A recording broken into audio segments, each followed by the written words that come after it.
Picture this.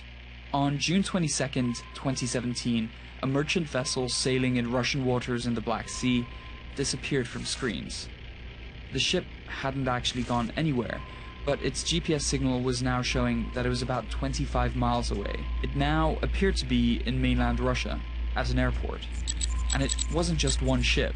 All the ships in the vicinity were facing exactly the same problem. So basically we were all stuck in the same position, like 20 ships in the same position pretty much. The case is one of the first well-documented examples of what experts are calling GPS spoofing, something that could be used as a cyber weapon. So, what is GPS spoofing? Well, there are two main ways to throw off a GPS signal.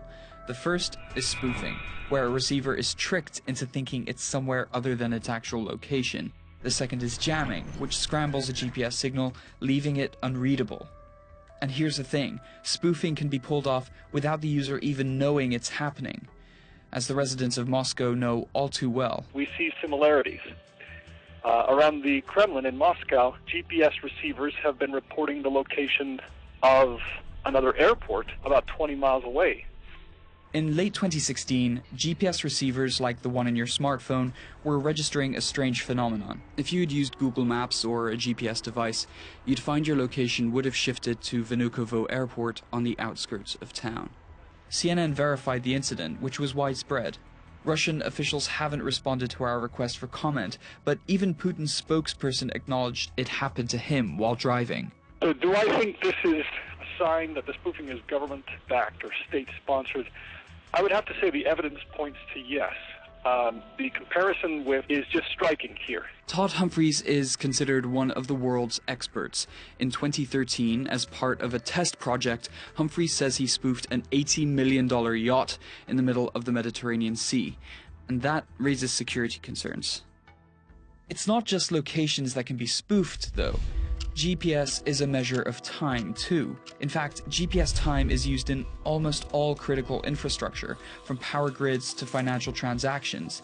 And if you can spoof or jam locations, you can do the same on GPS time. It can affect financial trading as well.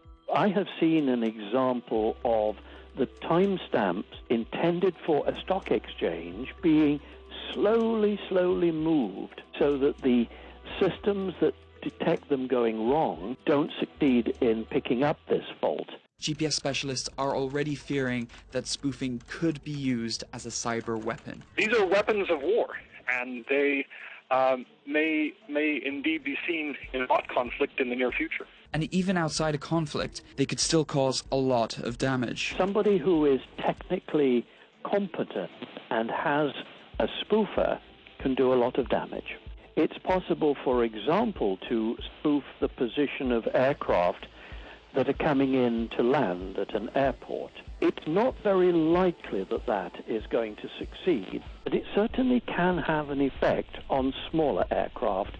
Large vessels and planes all have backup systems that reduce the impact of GPS spoofing, and other solutions are available, but they cost money, and until now, spoofing hasn't been considered a threat. They were built at a time when the threat was not well understood by the manufacturers. A good receiver can be toughened to resist jamming and spoofing. But frankly, it hasn't been done. The economic imperative has not been there. No one knows for sure what happened in the Black Sea. There are rumors it was a defense tactic and is tied to protect President Putin's movements. We know he was in the Black Sea when the event took place. What's for sure is that, for now at least, ships in the Black Sea will have to keep an extra eye on exactly where their GPS says they're going.